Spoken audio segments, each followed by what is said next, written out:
Mesdemoiselles, Messieurs, bonsoir. Très heureux de vous retrouver une fois de plus pour que nous puissions, comme des disciples, prendre ce temps de l'étude biblique, moment au cours duquel nous allons parcourir ensemble les Saintes Écritures pour connaître la volonté parfaite de Dieu, pour avoir une vie chrétienne normale. Parce que lorsqu'on est appelé chrétien, on a une vie qui n'est pas une vie associée à notre vie. Ce n'est pas une vie ajoutée. Ce n'est pas une vie complémentaire. Ce n'est pas une vie annexée à notre vie normale, ordinaire. Comme qui dirait que nous avons deux vies, ou nous avons une double personnalité. On est chrétien quand on est à l'église, mais quand on quitte l'église, on se retrouve dans le milieu cosmopolite où il y a tout le monde, hommes, femmes, les gens des différentes nationalités, des différentes origines, des différentes coutumes. Et alors, on est confondu dans ces coutumes des uns des autres. Non, la vie chrétienne, c'est une vie qui se vit au quotidien. C'est une vie qui est copiée sur le modèle de la vie de Jésus-Christ. Jésus-Christ est notre modèle. Plus qu'un exemple, il est notre modèle. Nous devons vivre comme lui avait vécu. Nous devons avoir les sentiments qui étaient en Christ. Lorsque la Bible décrit sa vie, il dit que on crachait sur lui. Il ne disait rien. On l'injuriait. Il ne rendait pas. On pouvait même le gifler, le fouetter, lui faire porter une couronne d'épines. Il ne réagissait pas. Il se laissait faire.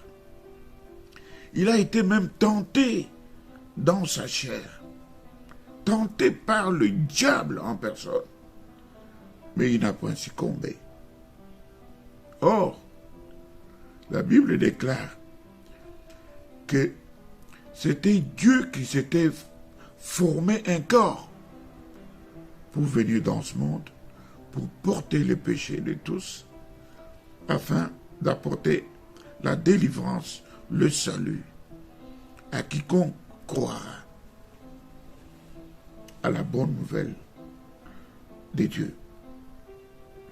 Donc, nous en tant que disciples, nous sommes animés, nous sommes remplis des sentiments qui étaient en Christ. Nous sommes de saintes personnes. La Bible va même plus loin pour dire qu'on vous juge, qu'on vous accuse, mais qu'on ne trouve en vous aucun mal. C'est-à-dire que lorsqu'on vous aura accusé, lorsqu'on vous aura calomnié, lorsqu'on vous aura condamné, mais qu'on ne trouve nullement en vous que vous aviez commis les délits ou les forfaits pour lesquels vous aurez été condamné. Qu'on vous accuse, qu'on vous condamne, mais qu'on ne trouve en vous aucun mal pour lequel vous aurez été condamné. Voilà pourquoi nous nous rencontrons, nous nous exhortons au travers des Saintes Écritures. Nous sommes encore aujourd'hui dans notre grand chapitre de délivrance. Nous avons parcouru beaucoup de semaines. Nous sommes restés très longtemps dans ce chapitre parce que c'est un chapitre très important de notre vie et de la vie de tout enfant de Dieu. Et il peut aussi aider des personnes qui sont dans des liens, qui sont possédées, des personnes qui vivent dans une certaine domination, dans une dépendance aux démons, aux forces qui dominent sur elles. En entendant notre discours, ils peuvent se situer. Le Saint-Esprit peut les toucher. Le Saint-Esprit peut les couvrir.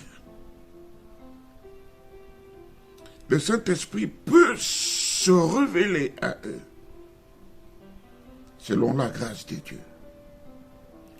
Et ainsi, ils pourront comprendre certaines choses, suivre une bonne marche, une bonne direction qui pourrait les amener à leur délivrance,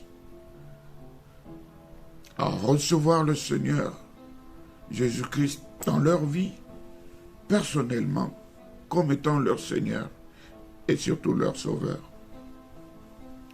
Voilà, nous voulons dire que ce temps, ce n'est pas un temps perdu, mais c'est un temps d'édification, c'est un temps de partage, c'est un temps d'étude de la volonté de Dieu au travers des Saintes Écritures. Dans notre grand chapitre de délivrance, nous avons évolué dans beaucoup de sous-points, de sous-titres, mais celui dans lequel nous sommes restés très longtemps, c'est le sous-titre des liens. Les liens personnels, les liens volontaires. Et là, nous continuons toujours et encore dans les liens volontaires, dans les liens personnels. Mais nous avons un deuxième sous-titre aujourd'hui qui est les guérisseurs.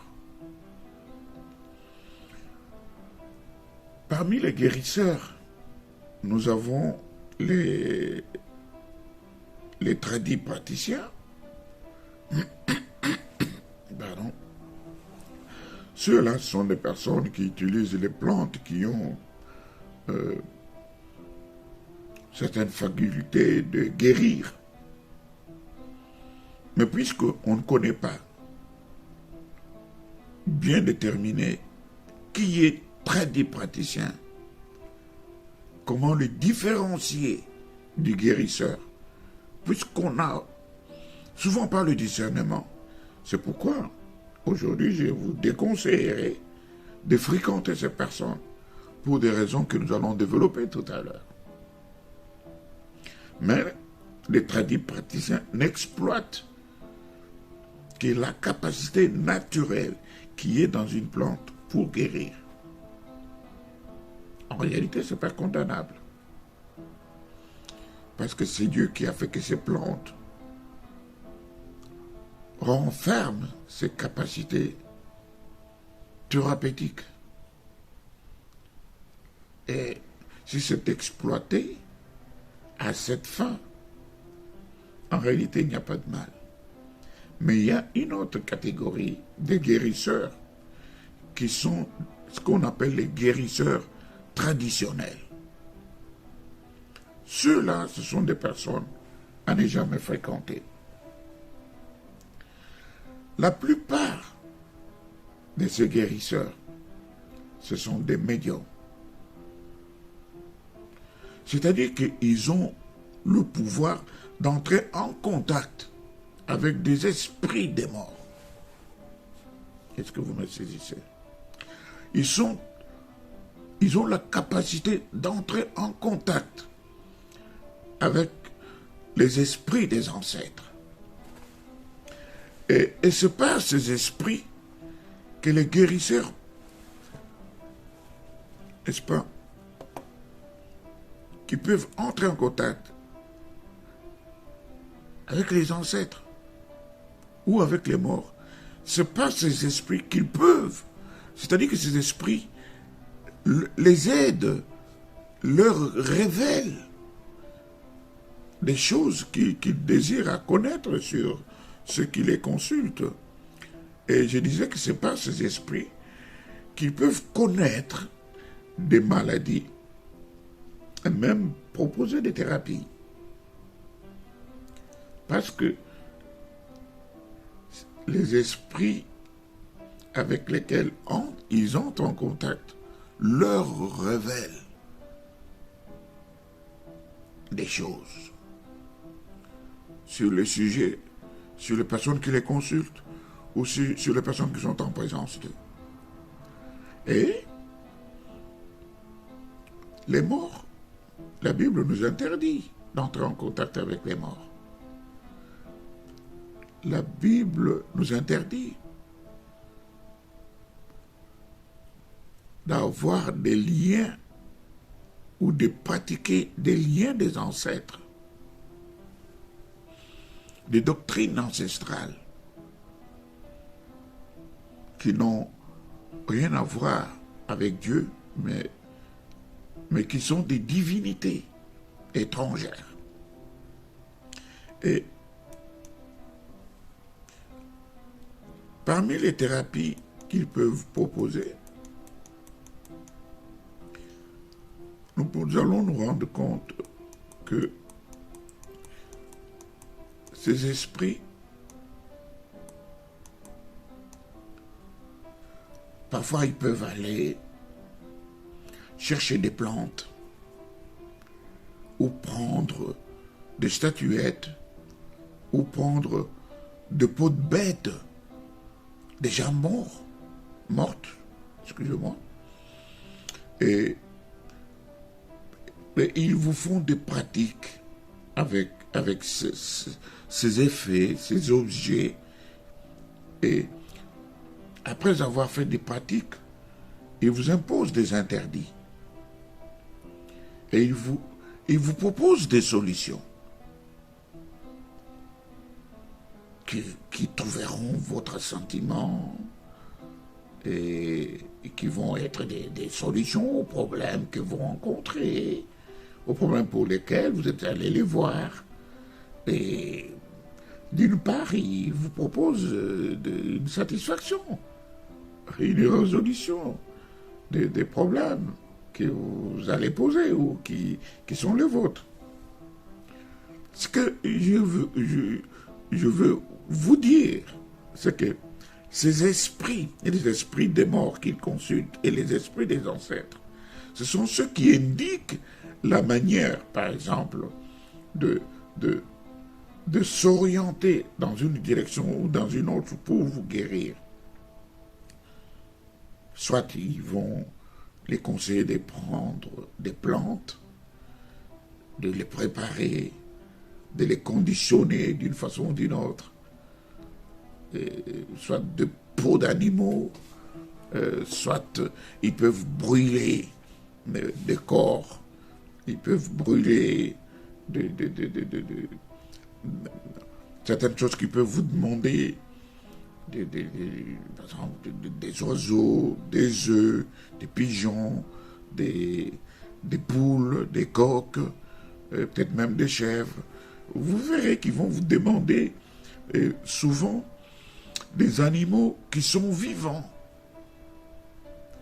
qu'ils vont soit égorger, faire couler le sang, ensuite, soit ils vous les font manger cru, soit ils vont les brûler, ils vont prendre le cendre et le diluer dans l'eau, ils vous font boire ce cendre. Oui, ils vous le frottent, et ils vous l'appliquent sur certaines parties du corps, vous voyez. Donc ce sont ces esprits qui les orientent, qui leur donnent ces directives pratiques pour pouvoir trouver ou chercher des solutions aux problèmes que vous leur apportez. Et parfois, ils choisissent des moments, c'est-à-dire des heures. Souvent, ils peuvent attendre la nuit, pendant que tout le monde est couché. Ils peuvent vous amener dans les cimetières. Ils peuvent vous amener sur les tombes de vos connaissances, peut-être vos parents morts, ou vos enfants morts, ou peut-être même des tombes des inconnus. Et ces esprits leur inspirent certaines attitudes à prendre. Ils peuvent vous dire que bon voilà, quand vous arrivez à votre bureau, n'entrez pas en face en marchant droit, tournez-vous et entrez en reculant avec le dos. Vous voyez par exemple. Et, ou soit ils peuvent vous donner des bracelets, des ficelles, des amulettes, des choses que vous allez porter sur votre corps ou que vous allez garder en un lieu où personne d'autre ne peut ni toucher ni voir. Vous voyez. Donc, toutes ces directives, ils les reçoivent de ces esprits. Généralement, il y a des incantations qu'on fait soit pendant la cueillette des plantes, on fait des incantations pendant qu'il est en train de cueillir. Il fait des incantations, soit pendant qu'il prépare la fameuse potion, la potion magique, appelons-la comme ça. Il fait des incantations pendant qu'il prépare. Il peut faire des cris, des grimaces, il peut entrer en transe, il va parler, vous sentez, il parle à ses esprits, soit il est en transe, soit vous-même, vous entrez en transe. Ou alors, si ce n'est pas pendant la cueillette, si ce n'est pas pendant la préparation, c'est peut-être pendant l'administration de cette potion, de toutes ces préparations fétichistes. Vous voyez. Donc, pendant qu'il administre cela, il peut faut aussi faire des incantations. Et alors, souvent, comment il procède? Ces esprits leur inspirent de cueillir certaines herbes selon un rite précis. C'est-à-dire que parfois, quand il est en train de cueillir ces herbes, il ne parle pas. Il a la bouche fermée. Vous voyez, par exemple, où il est seul, où il va à une certaine heure précise, pas à n'importe quelle heure. Parfois, ces plantes qu'ils vont cueillir, ce sont des plantes qui sont à des endroits spéciaux, comme dans des cimetières. Souvent, vous voyez, dans des cimetières, il y a des plantes, parfois qui ne poussent pas comme ça, comme des plantes normales, mais c'est planté à dessein. Ça a certains pouvoirs. Et ces guérisseurs, diaboliquement initiés ou révélés ou conduits, ils vont jusque là où il y a ces plantes. Ils les arrachent parce qu'ils savent que ça a certains pouvoirs démoniaques, maléfiques, pour guérir ou pour répondre à leurs exigences. Et parfois, vous le verrez aller souvent à la croisée des chemins. Vous le verrez, soit les eaux dont ils se sont servis pour préparer, ou les eaux avec lesquelles ils vous auront lavé, ils vont aller jeter ça à la croisée des chemins. Ce sont des eaux qui ont absorbé la maladie, qui ont absorbé la malchance que vous portiez, la poisse, ou ils disent qu'ils vous lavent pour ôter de vous la poisse, la malchance, le malheur, une maladie quelconque. Et ils vont jeter ça dans la croisée des chemins, dans les carrefours, si vous voulez bien, ou dans des ronds-points, dans des giratoires, dans des ronds-points. Et là, soit la première personne qui passe par là et qui marche sur ces eaux attrape cette maladie-là. Donc, elle vous quitte pour aller se loger dans une victime qui passerait par là, la première, et qui marcherait sur ces eaux qui avaient été jetées. Vous voyez. Donc, souvent, à la croisée des chemins, dans des carrefours, c'est des endroits où se font beaucoup de choses pendant la nuit. Des incantations, et où parfois sont jetés les eaux usées, ou les fétiches, ou les résidus de ce que ces guérisseurs, ces praticiens viennent après avoir délivré ou lavé ou purifié les personnes qui les consultent. Alors, ils jettent ça là. Donc, ils ne peuvent pas guérir complètement. Ils les retirent d'une personne pour aller piéger une victime autre qui portera cette malédiction qui était sur vous. Elle va tout simplement se transférer sur une autre victime.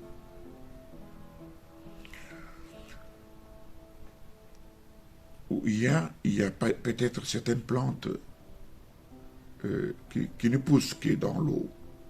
Ils doivent aller les cueillir dans l'eau. Ou ils ne doivent les cueillir que la nuit, pas le jour. Jamais le jour, que la nuit. Et il y a peut-être des herbes qui, après l'usage, on ne peut pas les jeter n'importe où. On doit les jeter à certains endroits précis. Et souvent à des heures précises aussi.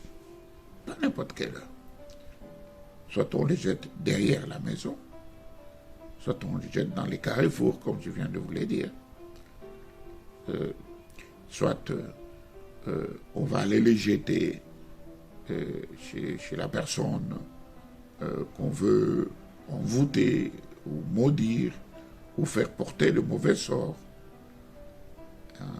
Voilà, c'est pourquoi vous verrez que selon les coutumes, les vieilles personnes, avant de sortir de la maison, elles viennent avec un bassin d'eau et commencent à asperger devant leur porte. Ils font le tour de leur maison et puis après, elles balayent. C'est parce que pendant la nuit, ils dormaient, ils ne savent pas, on est peut-être venu jeter des mauvais sorts. Voilà comment se font ces choses. Et il existe certaines plantes qui ont la propriété naturelle thérapeutique. C'est ce que j'ai dit, les tradis praticiens qui s'en servent.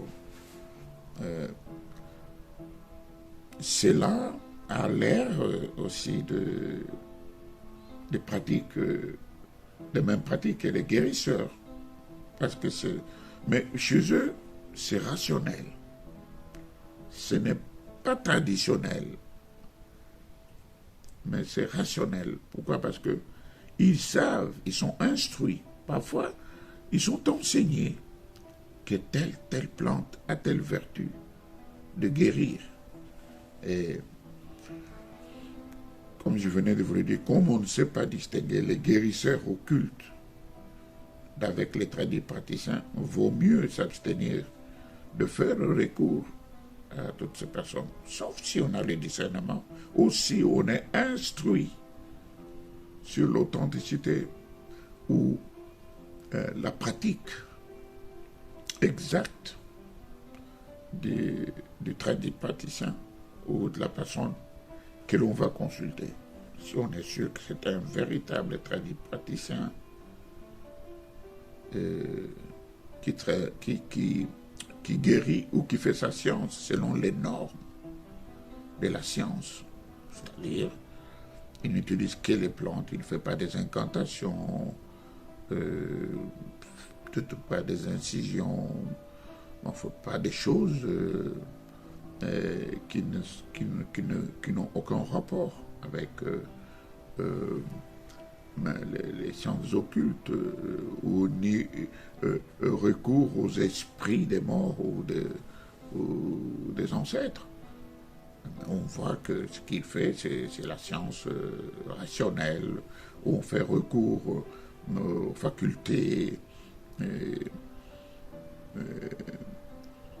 de guérir que renferment certaines plantes. Bon, on peut, si on a la conviction, on peut le consulter. Mais j'ai dit que, comme si on n'a pas le discernement de ces deux types de personnes, les tradipraticiens et les guérisseurs, vaut mieux ne pas les fréquenter.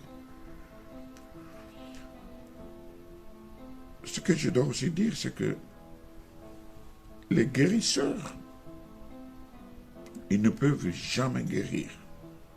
D'autant plus qu'un serviteur de Satan ne peut jamais faire du bien à l'homme. Et là, nous allons aborder deux explications qui se dégagent. Nous allons prendre l'exemple d'une femme stérile qui a visité un guérisseur et qui, au final, a obtenu satisfaction. Elle était stérile, mais elle se voit mettre au monde. Il y a un premier aspect. Soit sa stérilité venait des démons, alors le guérisseur, grâce à sa capacité d'entrer en contact avec les esprits, les démons, les esprits des morts, les esprits des ancêtres, il négocie avec eux pour qu'ils libèrent la maternité. Et souvent, après cette négociation, parce que vous avez été leur esclave, leur captif. Mais quand maintenant le guérisseur vient négocier avec eux, ils peuvent libérer le côté maternité, mais ils récupèrent une autre partie de la vie, soit de la femme, soit de l'enfant qui naîtra. Ils récupèrent une partie de la vie. Et un deuxième aspect, soit l'enfant qui naîtra, c'est un démon tout simplement en forme humaine, un démon qu'ils vont placer dans le ventre de la femme, un démon en forme humaine. Et ça va être un enfant problème quand il va naître. Il ne grandira pas aisément.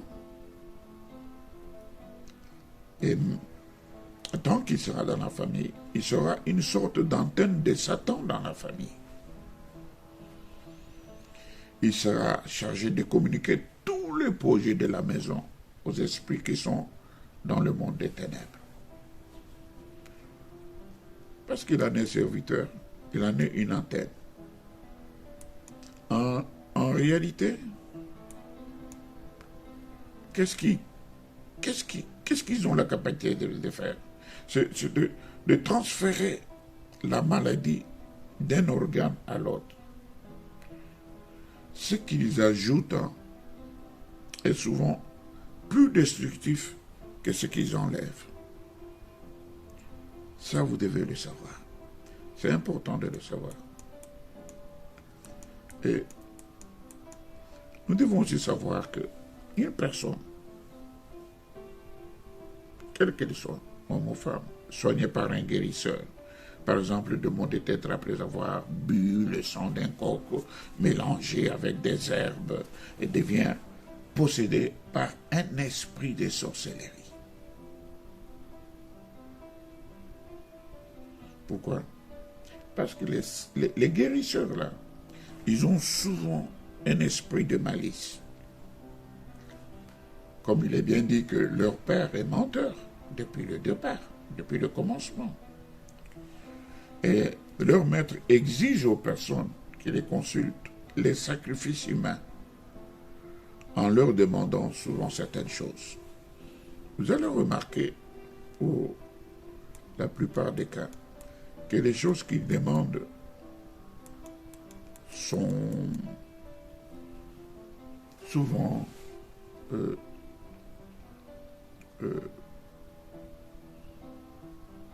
des choses qui vivent. Ça peut être des coques, ça peut être un œuf. Vous voyez, dans l'œuf, il y a une vie. Ça peut être des sauterelles, ça peut être les cheveux d'une personne, ça peut être les ongles, ça peut être la salive. Ils peuvent demander les urines, ils peuvent demander même le sang.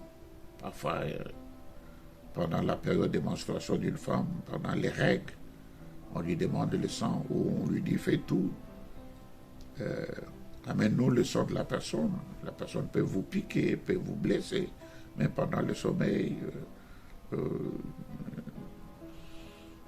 prudemment, en donnant l'impression de ne pas le vouloir, et il va se presser de vous soigner, de vous mettre un peu de médicaments cicatrisants. Entre-temps, avec des compresses, elle essaie de soigner la plaie. Or, elle vous prend le sang qu'on lui a demandé. Et c'est ainsi que ils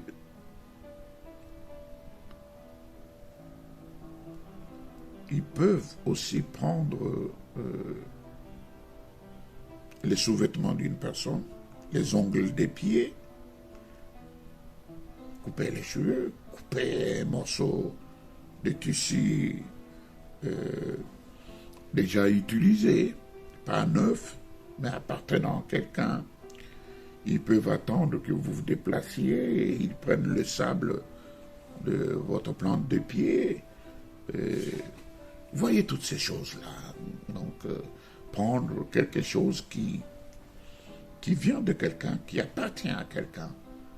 Et ils prennent ça pour pouvoir envoûter, nuire la personne.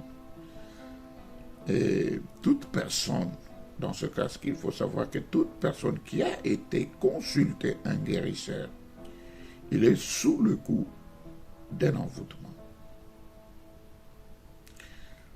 Il est sous le coup des liens de possession. Et là, c'est des liens de tout genre. Sans distinction. Des liens de tout genre. Et la conséquence certaine, c'est que son avenir est hypothéqué. Il ne le possède plus. Il n'en a plus ni l'autorité ni le pouvoir. Parce qu'il a hypothéqué entre les mains de ce guérisseur. Et qu'est-ce qu'on constate? Que souvent, une personne qui a été consultée, un guérisseur, la vie de cette personne est écourtée après avoir consulté un guérisseur. En réalité, c'est quoi? C'est-à-dire que l'esprit de cette personne reste au service du guérisseur. Et cela, c'est jusqu'à la fin de l'échéance de leur vie sur la terre. Vous savez, je vais dire ceci. Dieu, en vous envoyant sur terre, avait dit que vous vivrez 73 ans. Mais à 50 ans, vous êtes mort. Vous allez être captif de ces démons, de ces guérisseurs, pendant plus ou moins 23 ans. Vous allez être à leur solde. Vous allez travailler pour leurs intérêts. Ils vont vous envoyer. Vous allez être comme une vache à lait. Ils vont utiliser votre esprit jusqu'à ce que, lorsque vous aurez atteint 73 ans. Votre esprit maintenant est libéré, mais pour la perdition. Pour la perdition. Parce qu'un enfant de Dieu est intouchable. Un enfant de Dieu est gardé dans le sang de l'agneau.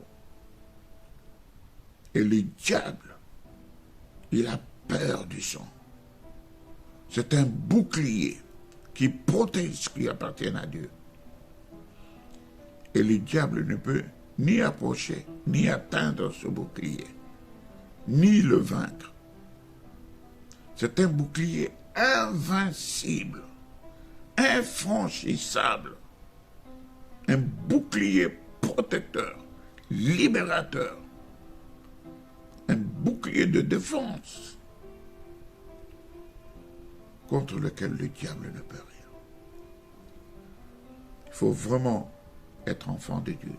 Il faut appartenir au Seigneur. C'est lui qui prend soin de nous et c'est lui qui nous protège. Je voulais dire que l'esprit de ces personnes qui ont été consultés, les guérisseurs, ces esprits restent au service des guérisseurs jusqu'à la fin de leur vie. C'est donc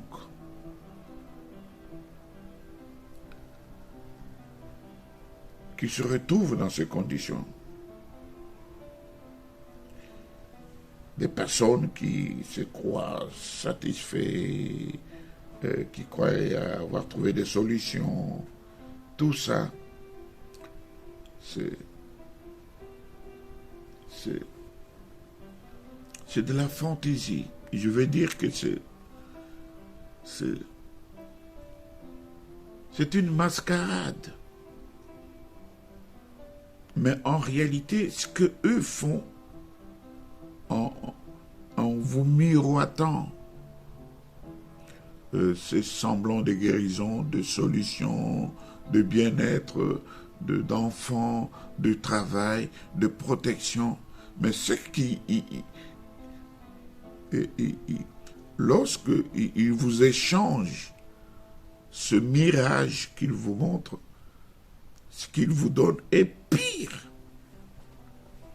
que ce que vous recevez.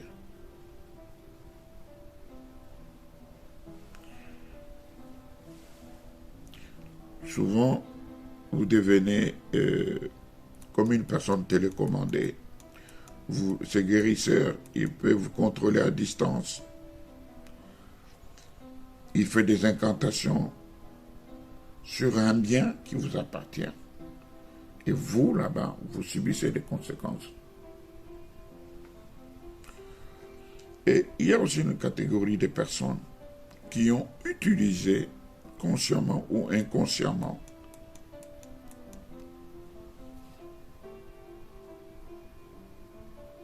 qui ont consulté les guérisseurs, qui ont utilisé des amulettes, qui ont utilisé des herbes, qui ont utilisé les eaux ou autres herbes ou gris-gris ou des huiles ou des cendres ou les bracelets ou les colliers ou les ficelles autour des chevilles ou de la taille, beaucoup d'autres choses de ce genre. Et ceux qui ont utilisé ces choses, le pouvoir satanique, qu'ils l'aient fait consciemment ou inconsciemment, ils sont esclaves de Satan, car il n'y a rien pour rien dans le royaume de Satan. C'est du donnant-donnant. Il ne vous donne pas pour rien. Il ne vous laisse pas sans rien. Il vous prend quelque chose et il vous donne ce qui semble être pour vous une solution. Et qu'est-ce que je vais dire dans ce cas? Quand une personne se rend compte de ces choses, qu'elle est possédée, que depuis qu'elle a consulté le guérisseur, les choses ne vont plus bien, elle n'est plus tout à fait d'accord, elle n'est plus tout à fait contente de sa vie, elle voit que les choses n'évoluent plus bien comme elle le désire, elle sent que tout a basculé, plus rien, et elle prend même la décision de renoncer à toutes ces reliques qu'on lui avait données. Il les prend, il les abandonne, ou il les jette. Je vous dis que ce n'est pas de cette manière que ça doit se faire. Le fait de jeter unilatéralement si vous voulez bien, c'est-à-dire de jeter tout ce que on a possédé ou reçu de ces guérisseurs. Vous jetez toutes ces histoires après les avoir reçues ou même après les avoir utilisées. Cela n'est pas votre délivrance. Le fait de les jeter, le fait de les abandonner, cela n'est pas votre délivrance. C'est ce qui explique pour certaines personnes, même une fois convertis, ils sont restés en possession de ces reliques, de ces choses, et ils ont difficile à grandir spirituellement. Leur croissance spirituelle stagne. Ils sont toujours bébés spirituels. Un petit bobo, permettez que je l'appelle comme ça. Ils sont incapables de demander leur guérison, ni l'intervention divine.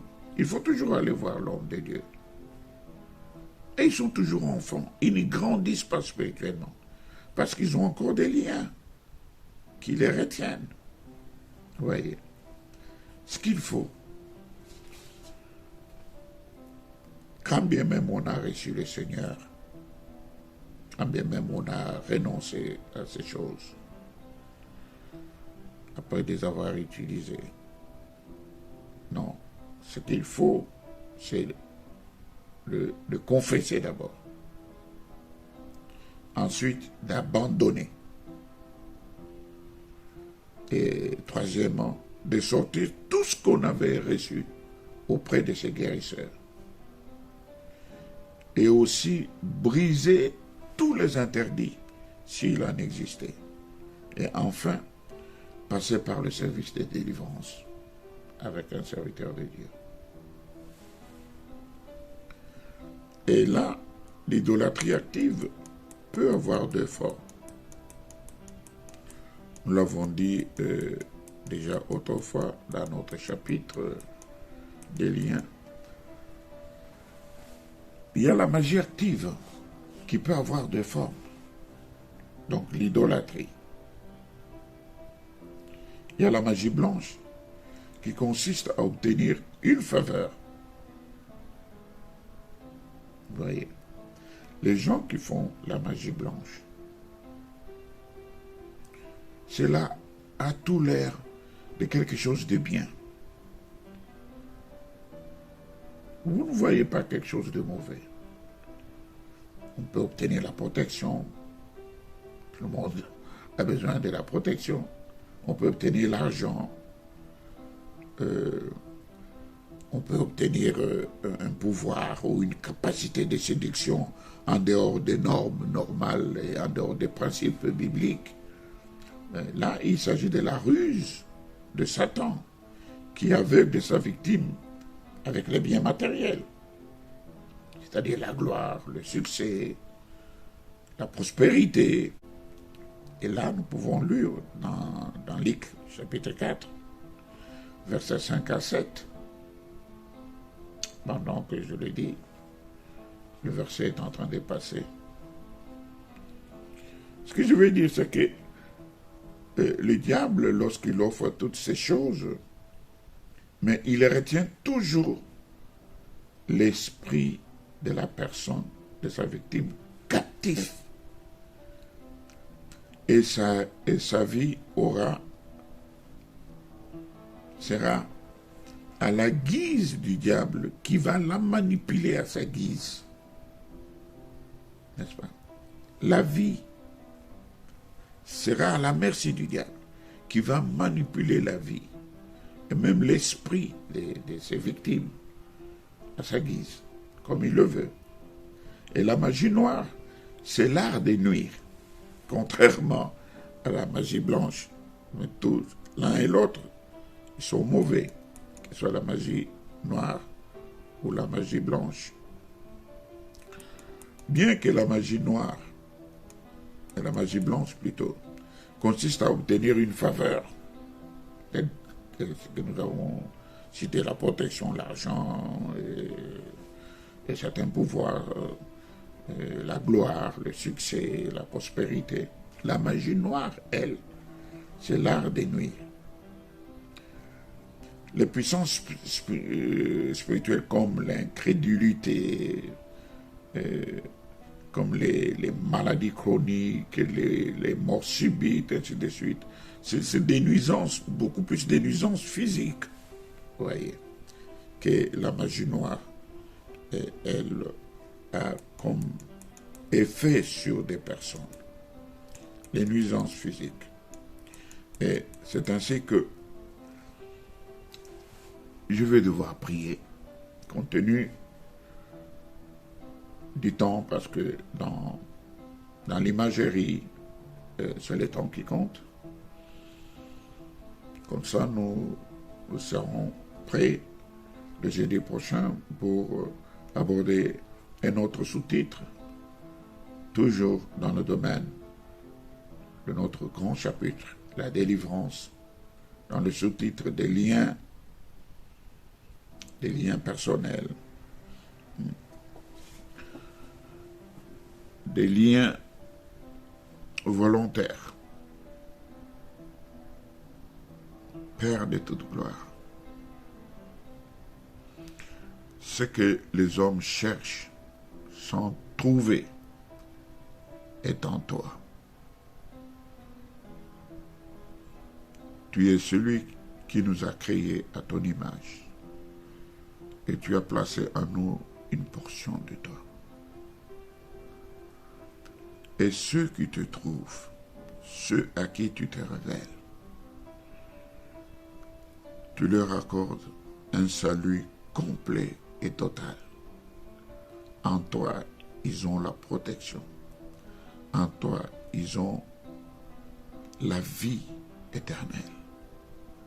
En toi, ils ont la délivrance contre les maladies, contre les possessions, contre les liens ancestraux, contre le pouvoir occulte, contre les sorciers, contre les pratiques des sorciers, des guérisseurs, contre tout le mal que le diable peut causer avec ses démons et ses serviteurs. Je te recommande, précieux Seigneur, ceux qui sont marqués de ton sceau, ceux qui t'appartiennent, ceux qui font partie de ta bergerie, et tous ceux en aussi grand nombre qui se dirigent vers ta bergerie pour y entrer avant que la porte ne soit fermée. Seigneur, que ta patience jusqu'à ce jour soit le salut pour ce grand nombre de toute race, de toute langue, de toute tribu, d'où qu'ils viennent. Que ton salut leur soit accordé, que ta protection divine leur soit accordée. Et qu'ils soient libérés, affranchis, le corps, l'esprit et l'âme, au nom de Jésus-Christ de Nazareth. Amen. À jeudi prochain, 19h. Soyez abondamment bénis. Alléluia.